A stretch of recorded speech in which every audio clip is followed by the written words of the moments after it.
И сегодня я к вам пригласил еще одного уникального большого человека. Буквально еще несколько лет назад он никому не был известен в Америке.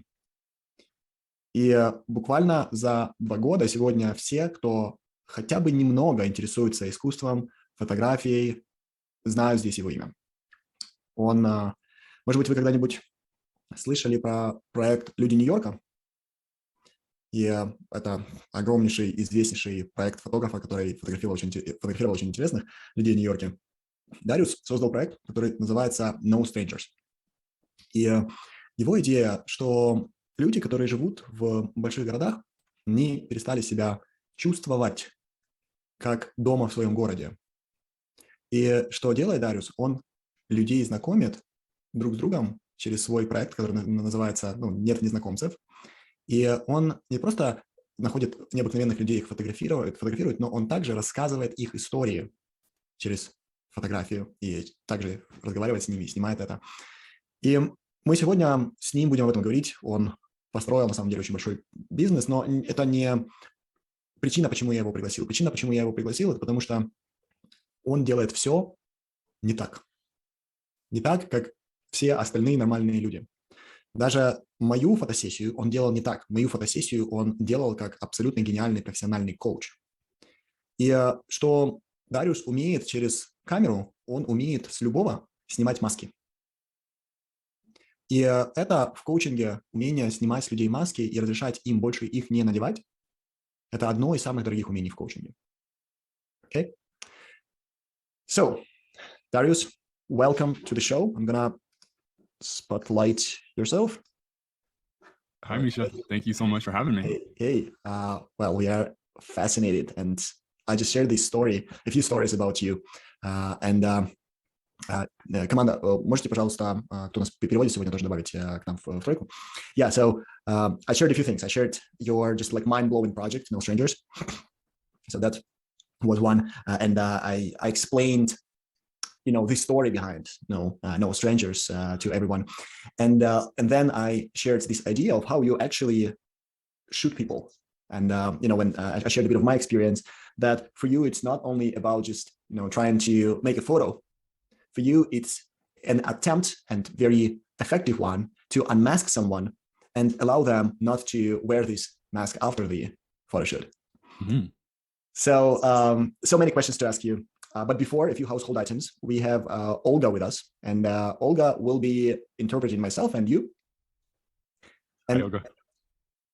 Yeah, and I'm gonna unmute you, Olga. So just remember that we have Olga, and you'll have to stop and pause so she has enough space to translate. Okay. It's gonna be fun. Yeah, I would highly appreciate that. Thank you. Yeah. Okay, so we're gonna start, and the first question is how. I've made the introduction, but how do you explain yourself? How do you describe yourself to people who never met you? Итак, первый вопрос. Я уже сделал представление, но как ты опишешь себя, как ты представляешься? I've gone through many versions of this. They were very long. They were very fancy, and I found the best version is just to introduce myself as a photographer and wait for them to ask a second question. Да, у меня были разные варианты, у меня были длинные, классные, крутые, интересные, но в итоге я пришел к идеальному, я просто представляюсь как фотограф и жду, когда мне зададут второй вопрос. Usually that second question will be what style of photography, or they'll walk away and they'll say, okay, cool, who cares, photography. But most people are interested in knowing what style, and then I share with them the style and usually the people I work with, which catches people's attention.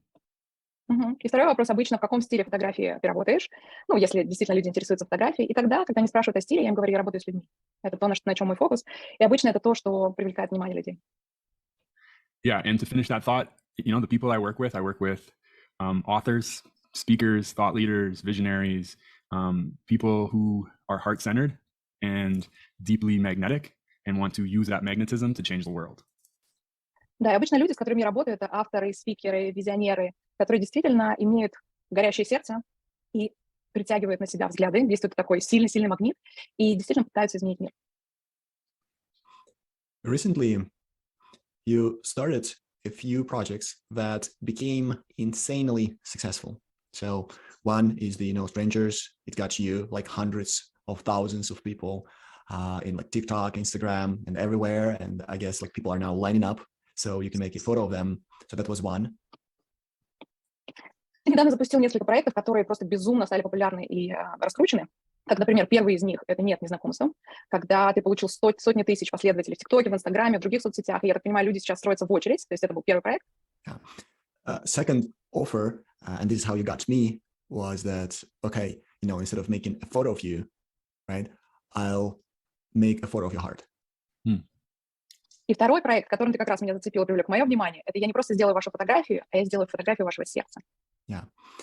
And, you know, what is fascinating is these projects are obviously just incredible. Like, you know, offer is crazy. Projects are so good. I literally, you know, like when I first met you and you mentioned, you know, strangers, I spent like literally hours just going through your body of work. Thank you. То есть эти проекты действительно невероятные. И когда я услышала о тебе, я провел несколько часов, просто просматривая все твои работы, что ты сделал. Yeah. But what I'm most interested in is how actually you came up with these ideas. And you mentioned this idea of whispers, but can you like elaborate on that? By the way, the third project I wanted to mention as well was the your meditation and like this and self-writing project. So that's incredible as well. So it's like 3 incredibly successful ideas. And I'm curious, how did you come up with that in the first place? И самое, I'm sorry, there is just one more moment. И самое интересное, это то, что мне интересно услышать, это как действительно ты пришел к этим идеям, как они пришли тебе в голову. Ты упоминал про шепот, и можешь чуть больше об этом поделиться. И, кстати, третий проект, который я не упомянул, это проект о медитациях. И self-writing, Миша, это самопишущийся какой-то проект. Это когда ты пишешь о себе, да? То есть пишешь о себе. Вот 3 невероятные идеи. Можешь чуть больше рассказать, как действительно они у тебя появились? So the answer to that question, depending on which group you're with, is a bit controversial because it's the G word. All my best ideas come from conversations with God. Sometimes I call it God. Sometimes I call it conversations with my heart. Sometimes I call it conversations with the essence of creativity. But there's always time to sit in silence and listen. And then these whispers show up. И ответ будет зависеть от того, какой группе, какому комьюнити ты принадлежишь, потому что он связан с словом на букву «Б». Я это называю как разговоры с Богом, или разговоры со своим сердцем, или разговоры с сущностью креативности. И это всегда для меня сесть в молчании, в тишине, и тогда возникает вот этот шепот, этот голос, который я слышу. Yeah, and so if I track back the best, most successful, most profitable things I've ever done, they always start that way. There's a whisper of, hey, you should try this. Maybe take photos of strangers. Maybe take photos of people's hearts. And then there's always initial resistance from me. That's dumb. I can't take a photo. I can't do a photo shoot in 30 seconds, but you know, it's impossible. So there's always this pattern of silence, whisper, resistance, whisper, whisper, whisper. Okay, let's try it. Okay. И если я попробую отмотать чуть назад про свои самые максимально успешные и прибыльные проекты, то обычно это случилось таким образом. Когда я нахожусь в тишине, я действительно слышу голос. Я не буду изображать, как Дариус, но ты должен попробовать. Тебе нужно. Пойди попробуй сними незнакомцев. Пойди попробуй сфотографируй сердца. И первая моя реакция обычно это сопротивление. И потом как раз, я не могу пойти фотографировать незнакомцев. Что такое фотография? Там 30 секунд. И обычно этот паттерн, эта логика повторяется. Это наступает тишина, я слышу этот голос внутри себя, я сопротивляюсь, но голос продолжает говорить, и потом я все-таки говорю, окей, я попробую. Olga's good. She's good. You don't know Russian, right? No, I know you're nailing it. You're nailing it. I hope so. Thank you. Yeah, she's good. I'm pretty sure that those whispers were always there. However, it's only over the last, let's say, 5 years when you learned to listen to them. Can you share your relationships with whispers and transformation there? Да, я слышал, что ты всегда слышал как будто это шепчущие голоса, но только последние 5 лет ты научился действительно их слышать. Можешь чуть больше поделиться вот отношением своим с этим, и как это происходило? It's a radio station, and you got to be tuned into the radio station. All of us have access to the radio station, but you got to do some work, create some space, and then listen. Вы знаете, это радиостанция, на самом деле. И все, что нам нужно сделать, это быть настроенным на радиоволну. И хотя у всех у нас есть доступ к этим радиоволнам, этим радиостанциям, но все равно нам надо для этого сделать определенную работу. Мы должны освободить место, и мы должны слушать. And I can say more about that. So I have found, and many societies have found, the radio station is clearest in the morning hours. particularly the hours between 4 and 7 a.m. И то, что я обнаружил, и я думаю, что некоторые сообщества тоже это заметили, что самая чистая линия для передачи радиоволн — это утро, и особенно с 4 до 7 утра. The communication often comes through pen and paper, often followed by a simple meditation practice. So meditation first and then journaling. Да, и обычно коммуникация происходит в том числе с участием ручки, пера и бумаги, и простая медитация, когда я настраиваюсь. То есть таким образом медитация сначала, и потом утренние страницы или практика журналинга, как можно это тоже назвать. And I found if you want to superpower the experience, I use these words sometimes interchangeably, God, heart, and creativity as a personification. Those things love gratitude. They love it. The energy of gratitude doesn't matter what you're grateful for. When you open through gratitude, the frequency becomes HD. Если вы хотите докрутить действительно это до своей суперсилы и открыть на всю мощь, то я использую взаимозаменяемые слова, как Бог или сердце, или креативность и творчество, может быть. И они действительно обожают благодарность. Поэтому если хотите вскрыть больше энергии, то она идет через благодарность. Там тогда просто открывается частотность на формате HD. You know, last time what I loved when you described that relationship, you were comparing relationship with creativity to relationship with a woman. It's like, okay, you know, gratitude. Like, is there any woman that does not like you being grateful, right? Or women love when, you know, men listen to them, right? And all of that. So can you elaborate on that metaphor, and can you add like what you noticed as well? Я помню, мне понравилось, когда ты описывал, сравнивал творчество с отношениями с женщиной, и сейчас ты говоришь о благодарности. На самом деле не найдется, наверное, женщина, которая не любит, когда мужчина ее слушает, когда мужчина ее любит. Можешь чуть больше рассказать нам о метафоре? Что она для тебя значит? That's exactly how I see creativity. It's not an outcome or an output. It's a lifelong relationship to this energy I call creativity that I personally personify as a beautiful, intelligent, fascinating woman. И это не результат или не выход из результат творчества. Это действительно, я описываю творчество как долгосрочные на всю жизнь отношения с этой энергией. И я для себя ее представляю как такую красивую, интеллигентную женщину. And I can share what I've learned through many mistakes about this relationship. И я могу поделиться, какие выводы или какие ошибки я увидел, наблюдая за этими отношениями. Number one, she wants my full presence.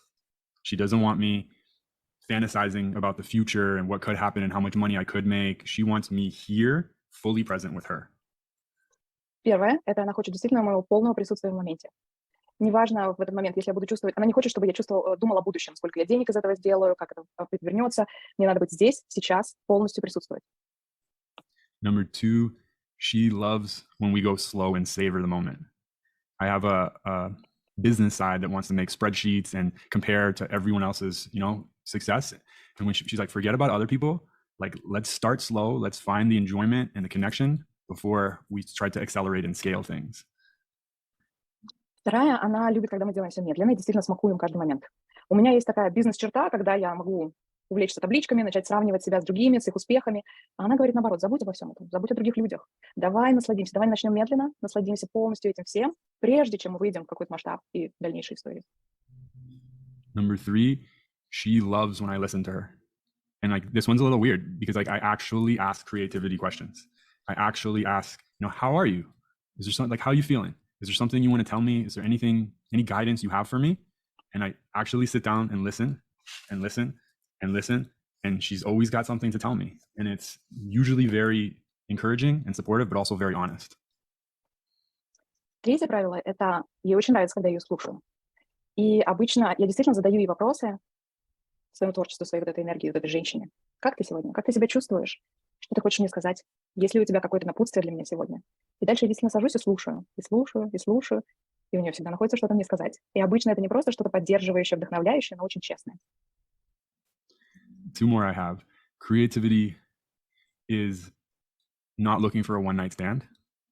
She is in it for the long run, and she needs to make sure that I can take care of myself, I can take care of my finances, I can take care of my health, so that I'm here for the long run too.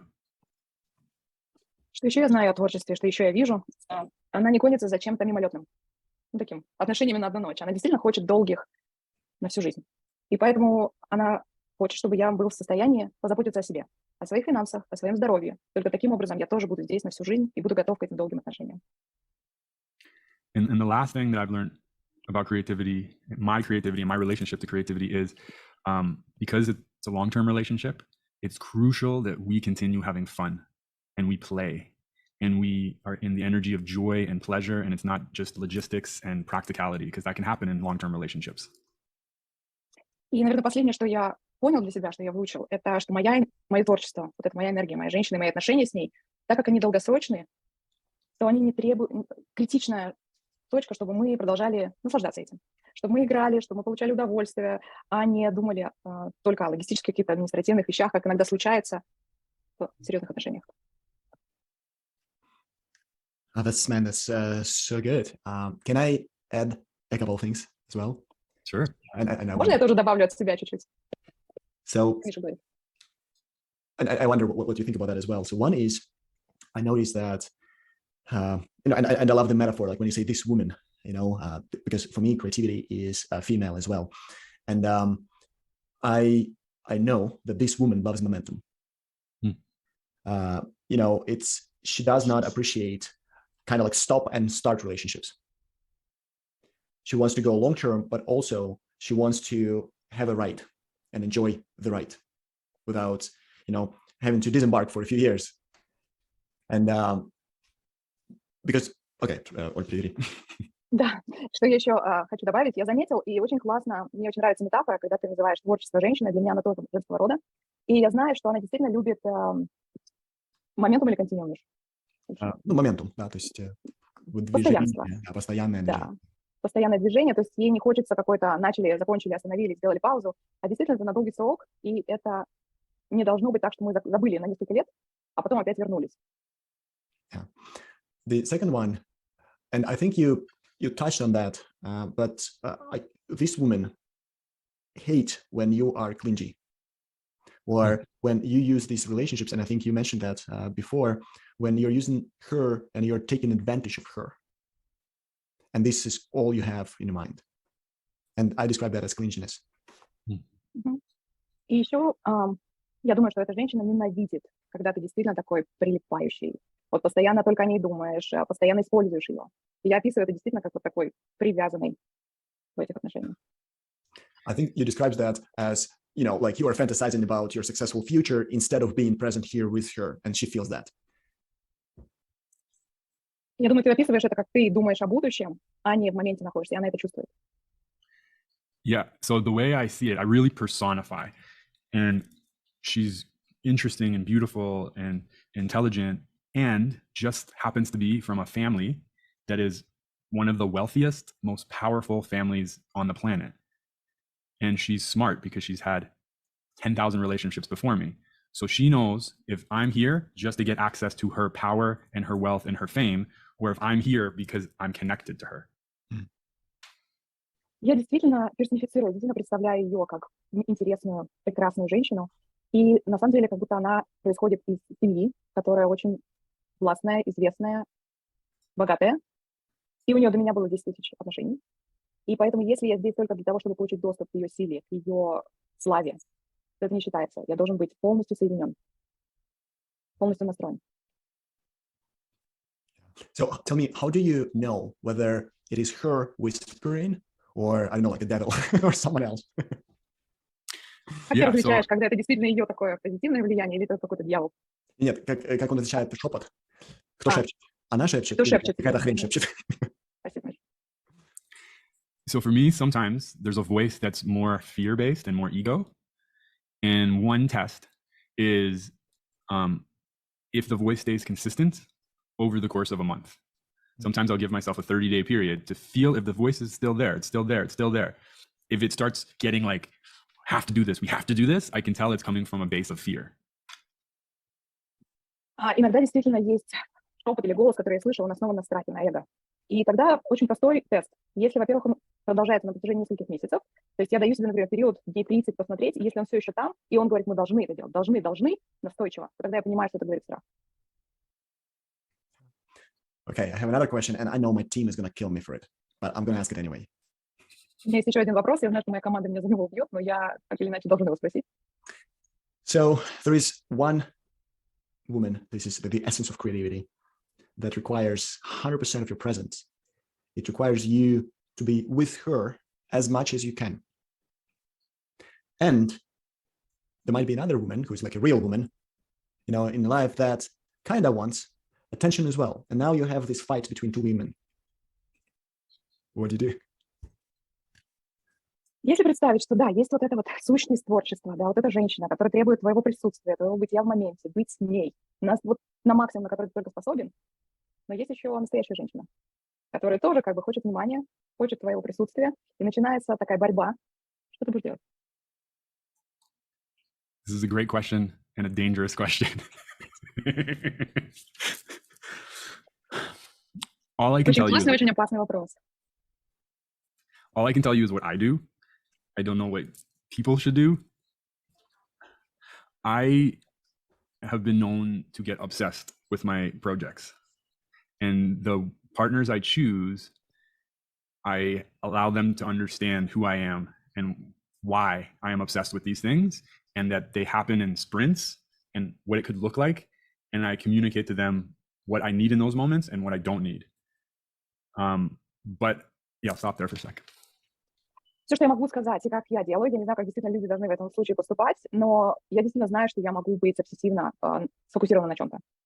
Да? И партнеры, которых я выбираю, я разрешаю им, во-первых, узнать меня, узнать, зачем я это делаю, почему вот эта моя зацикленность в каких-то моментах приходит, что мои проекты, они происходят спринтами, то есть такими отрезками, когда я действительно полностью там, как это выглядит, и я действительно делюсь открыто, что в этот момент мне нужно и что в этот момент мне не нужно. I found with relationships with creativity or relationships with humans,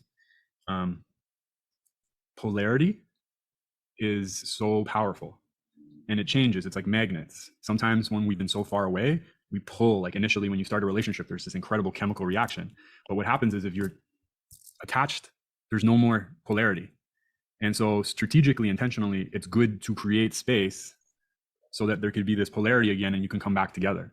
That also is true of creative projects. Sometimes you need some space away so that you could miss it and come with freshness back into the relationship.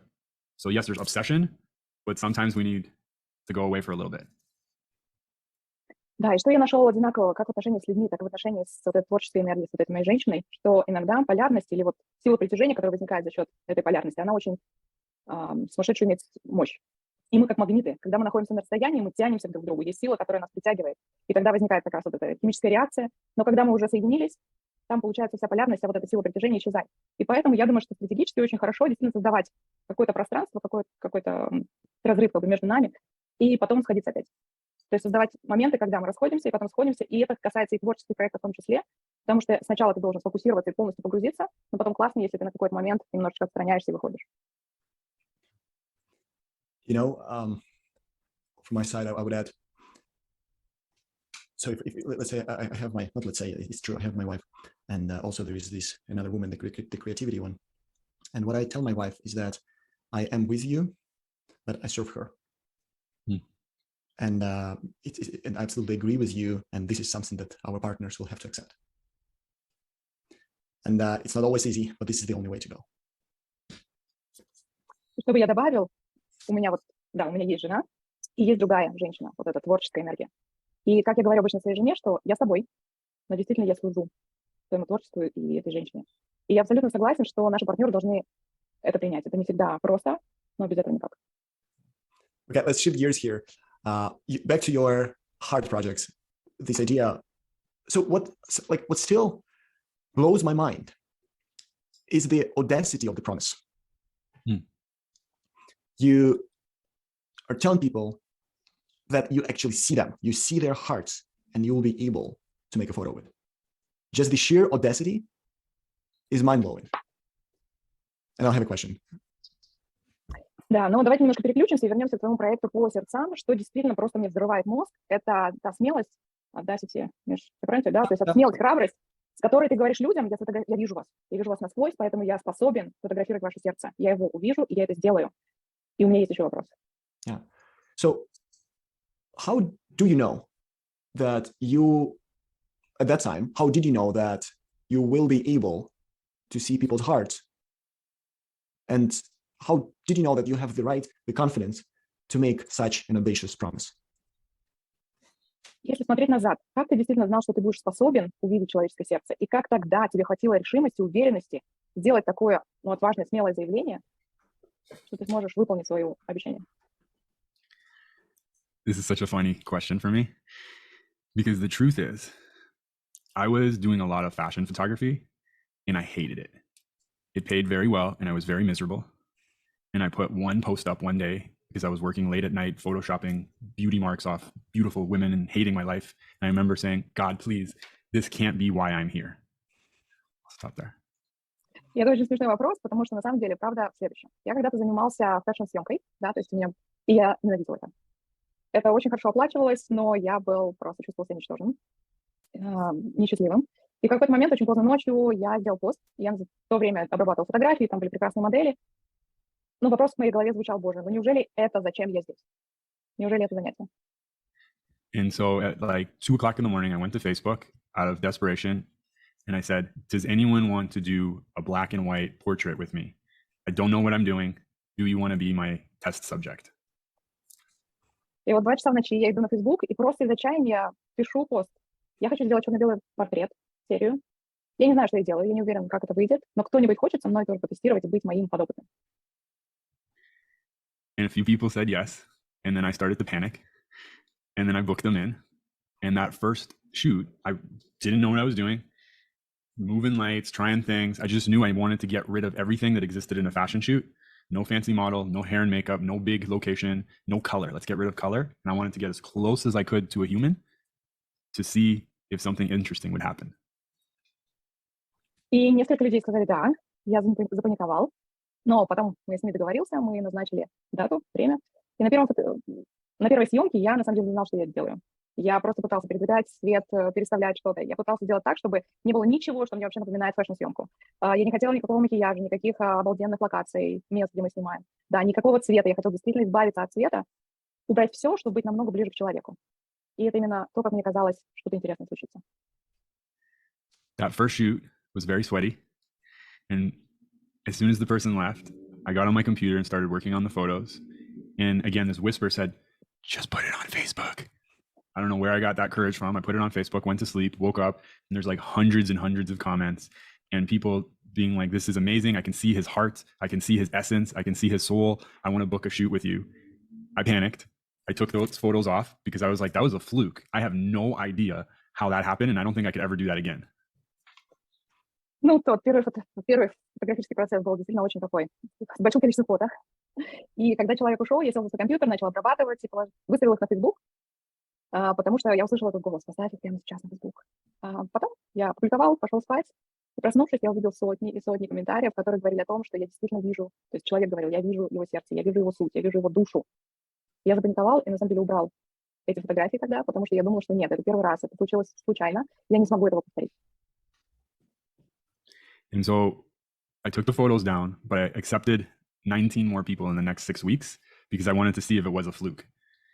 And I didn't post those photos till February because I just didn't understand what was happening, even though every person's mind was blown. And then in February, when I finally said, hey guys, I'm doing portraits, intimate portraits of people, in 2 days, 2 months of shoots sold out. And my whole life changed from there.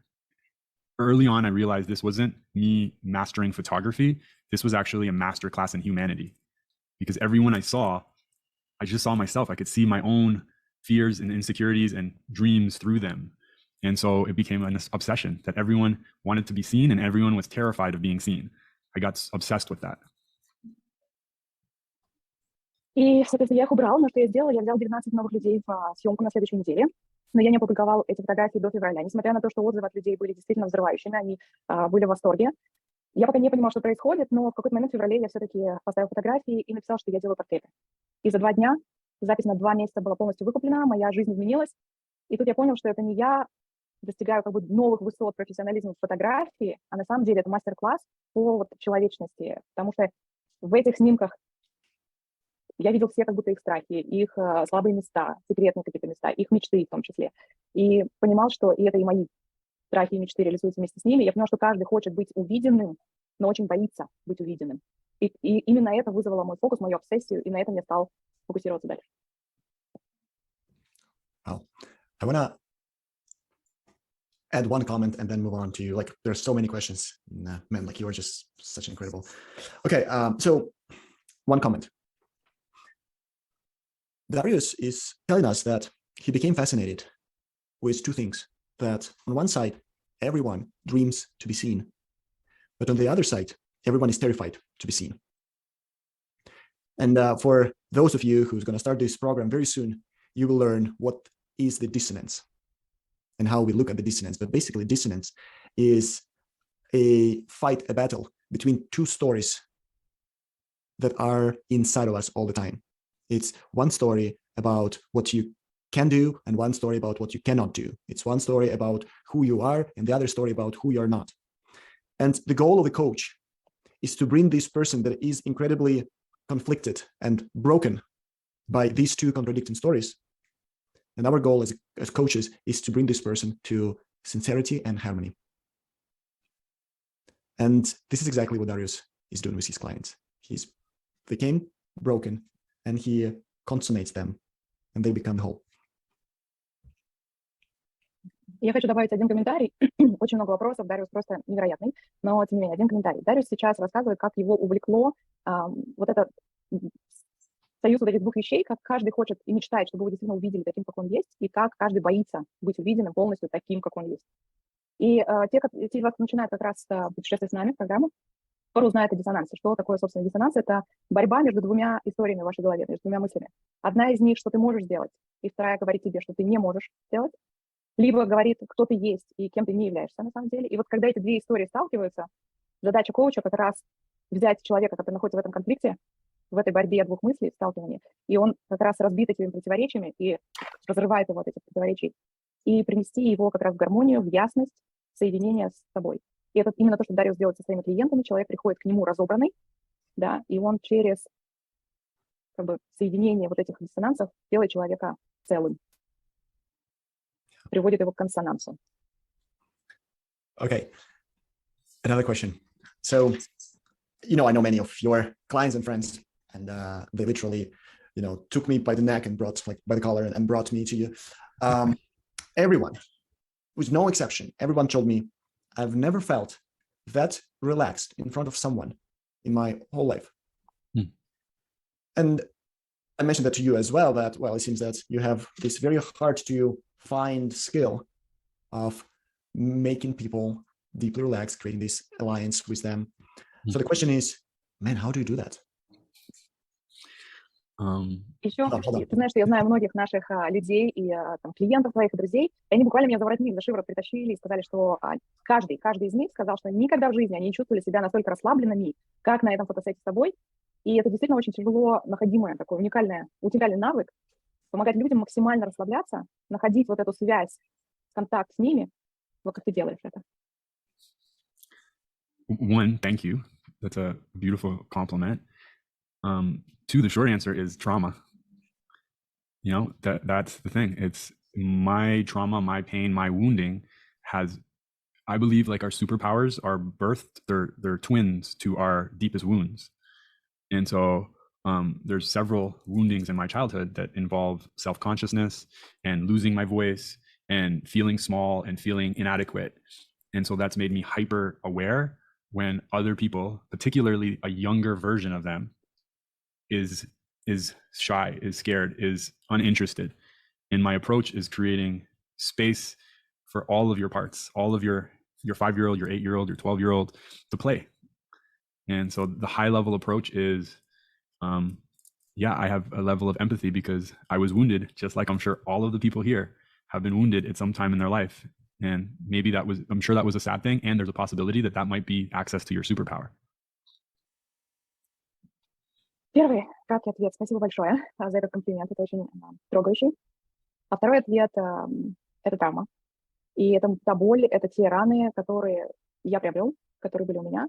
Но я верю в то, что наши суперсилы, они на самом деле близнецы нашим каким-то болям, нашим травмам. И то, что я прошел в детстве, это очень много про, как я терял свой голос, как я осознавал себя, как я думала о себе как о маленьком, незначимом, неадекватном даже. И это сделало меня супер чувствительным к другим людям, особенно к их более маленьким таким детским версиям, да.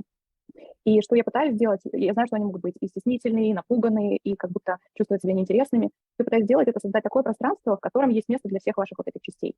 Ваши детские части из 5 лет, из 7, из 9, вас 30-летнего, чтобы мы поиграли все вместе. И это действительно тот уровень эмпатии, который у меня сейчас рождается за счет того, что у меня есть какие-то свои травматичные воспоминания.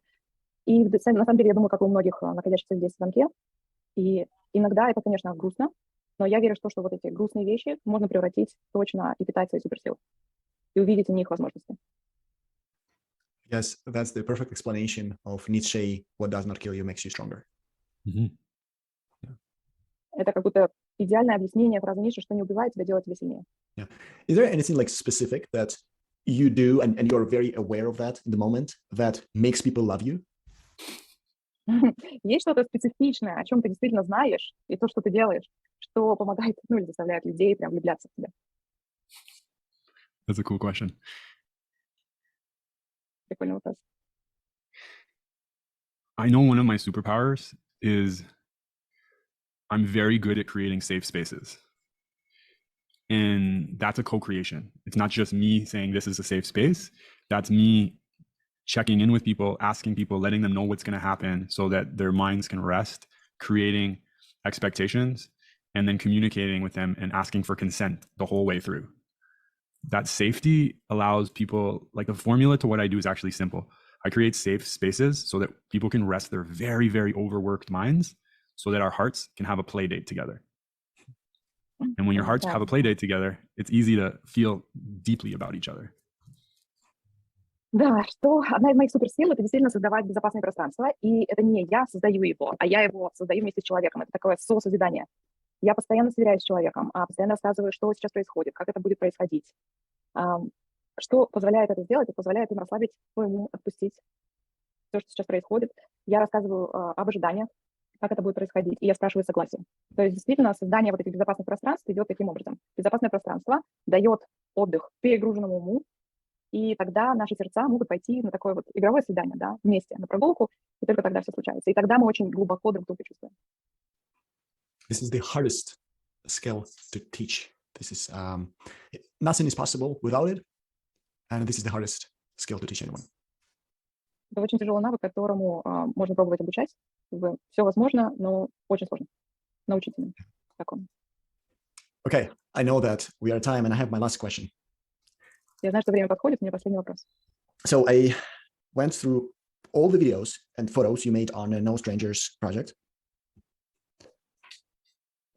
And there is one video that I had to watch 12 times.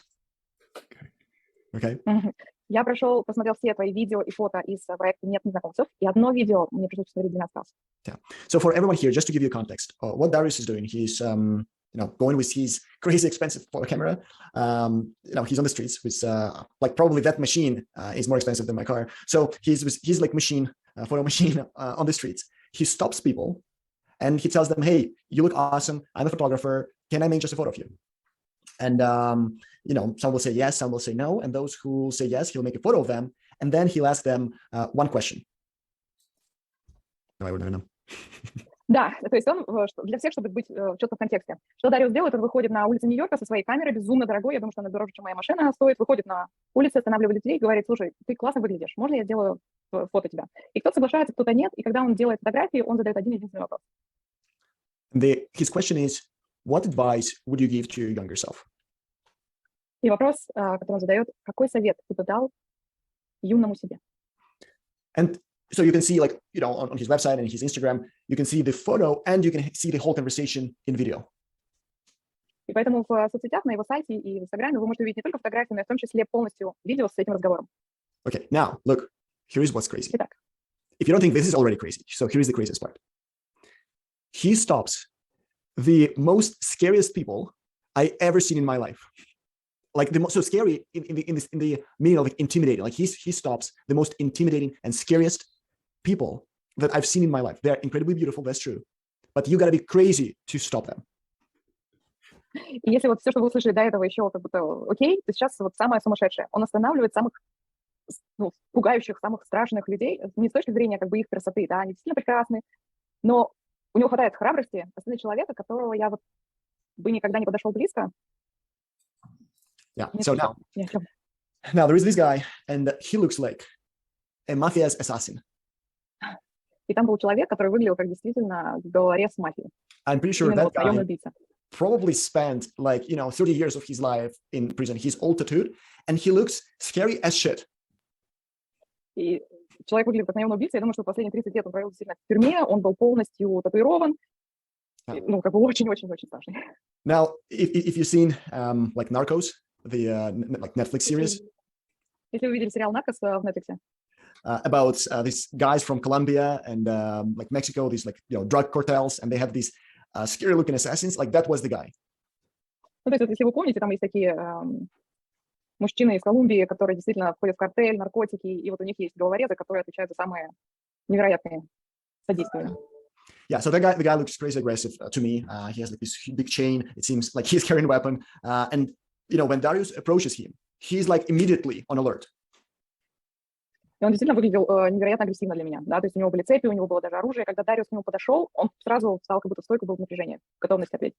Yeah, I'm looking at that and I'm like, okay, someone's ass is going to be kicked out right now, and it's not this Mexican cartel guy. Да, и я смотрю, и первое, что я думаю, что сейчас кто-то пострадает, и явно не тот чувак, который выглядит как мексиканский драг-картель, картель наркотический. Yeah, so, but then, as Darius starts talking to him, the guy visibly relaxes, warms up, and you can actually see really sincere and good human being. And he starts smiling, and he's mesmerized by his own photo. Потом Дариус начинает с ним разговаривать, и можно действительно увидеть, как он расслабляется, как он теплеет, его выражение лица, как он действительно начинает взаимодействовать, и как он вдохновляюще смотрит на те фотоснимки, которые получаются. Yeah. And then Darius asks him, so what advice would you give to your younger self? And the guy answers, like he thinks for a little while, he becomes, like dreamy, and then he answers, please do not do stupid shit. Потом Дариус спрашивает свой заветный вопрос, он ненадолго задумывается, молчит, и потом отвечает, пожалуйста, не делайте дурацких вещей. Yeah. And that's his advice to himself, right? Like, just, man, please do not do this. It's like, not do stupid shit. So, Darius, question to you. Man, like, what were you thinking? Like, he could have killed your ass. Yeah, I don't know. Like, what actually do you have in mind when you do that? Итого вопрос. Дариус, что ты думал, когда ты это делал? Действительно, он же мог тебя прям убить. Что происходит в твоей голове в этот момент? Something takes over, and my loyalty and commitment to creativity just carries me to this person. I remember seeing him and being like, this is a scary looking dude. And it was almost like an out-of-body experience. I'm like, I got to do it. Что-то меня захватывает. Я думаю, что это какая-то лояльность или действительно служение полностью доверия творческой энергии. И она меня просто несет к этому человеку. Когда я его увидел, он действительно выглядел пугающе. И это даже было похоже на какой-то опыт, когда ты выходишь из своего тела, и это просто случается. The interesting thing about that guy, I'm just pulling his thing up here. I believe his name was Luis. And I was nervous about sharing his post on social media. And because, yeah, it was Luis. I'll share this here. I was nervous about the write-up that I did. And because I was like, I mentioned that he's sort of being like a tough guy. And I'm like, what if he doesn't like what I wrote? And I tagged him in it because he asked me to tag him in it.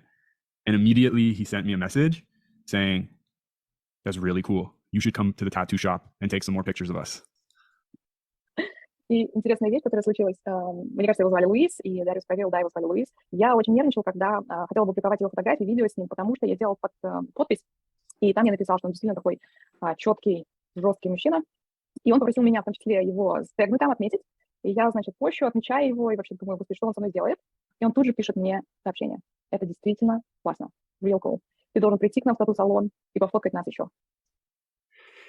The lesson I learned from that experience was a lot of the times in my head, I'm thinking, oh, I don't want to be a burden. I don't want to bother someone. And what actually is happening is I'm blessing someone. I'm not a burden. I'm blessing their lives by allowing them to be seen and for them to see themselves and to be remembered in the world. And it doesn't matter who you are, it doesn't matter how old you are, there's all of us deep down inside. We just want to be seen It doesn't need to be on Instagram and social media, but somewhere, someone, we want to see us. And so that reframe in my head from I'm a burden to I'm going to bless someone's life today, change things. И то, что я действительно вынес из этого общения, из этого примера, что в своей голове иногда думаю, что я не хочу навязываться, я не хочу быть кому-то обузой, да, когда я думаю, я буду кому-то напрашиваться. А на самом деле я понимаю, что это как благословение. То, что я приношу в их жизнь, это как раз возможность быть увиденным, чтобы они увидели сами себя. И глубоко внутри каждый из нас хочет этого. Неважно, будет это на просторах сети, в Инстаграме, но хотя бы, чтобы где-то кто-то увидел себя настоящего. И когда я это меняю как парадигму у себя в голове, что не я навязываюсь, а я приношу им вот это благословение с предложением о фотографии, именно эта смена парадигмы в моей голове меняет все. And that was just mind-blowing. So I want everyone now to write down this phrase, and I want you to look at this phrase like every day until it's tattooed on your brain. Okay? И я действительно, это было невероятно. Я хочу, чтобы каждый из вас сейчас эту фразу запомнил и записал, и смотрел на нее, пока она просто как татуировка не будет в вашей голове. Постоянно. Yeah, and Angelina, she just translated that for everyone. Я не обуза, я благословение. I'm not a burden, I'm a blessing. Okay? Man, I love you deeply. You are incredible. We gonna have our conversations, a few more conversations, one-on-one soon. And I can't wait. Incredible conversation today. Thank you so much. And thank you because you are opening. And this is the opening ceremony for our 7th cohort of coaches. And thanks for being blessing for all of us today. Дариус, спасибо тебе огромное.